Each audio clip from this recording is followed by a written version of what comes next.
Ке 12 пациентки од крајниот исток само оваа година е дијагностициран канцер на дојка. Најмладата пациентка има само 22 години, а вообичаената возраст ке пациентките е од 45 до 60 години.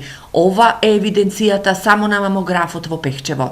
Меѓутоа, мислам дека повеќе сигурно ке имаше, ради тоа што во Берово 6 месеци не одев да работам како што работев последните 4 години, така да и во Берово мамографот не беше во функција.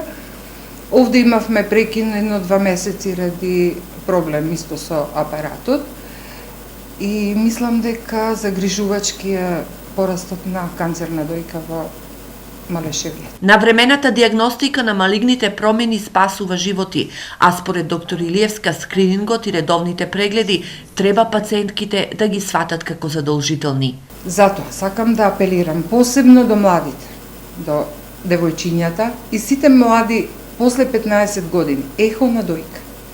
Ехо на дојка обавезно барем 2 пати годишно, затоа што кај многу млади од 15-14 години имаме фиброаденомни цисти.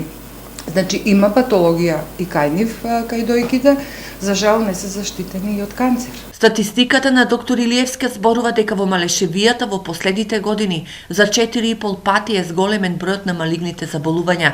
Најмладиот пациент имал само 3 години и кај него е дијагностициран канцер на бубрези. Ако помине една недела без пациент со откриен дијагностициран карцином, веќе наредната има. Дали е на бели дробови, дали е на дојка, дали на хепар или дебело црево, значи има. Инаку на крајниот исток, освен мамографот во Пехчево, деновиве започна повторно со работа и мамографот во Берово, а новиот мамограф во Македонска Каменица се очекува да започне со работа за 2 недели.